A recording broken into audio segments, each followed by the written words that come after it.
Garde ton cœur plus que toute autre chose. Quand on parle de cœur, on ne parle pas de cœur aucun.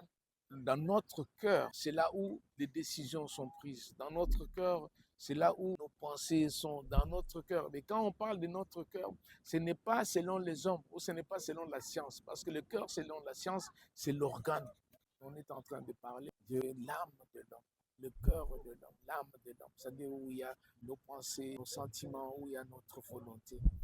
Des fois, dans nos cœurs ou dans mon cœur, je peux garder des sentiments négatifs. Je peux haïr les gens. Je peux avoir la colère, la méchanceté et la jalousie.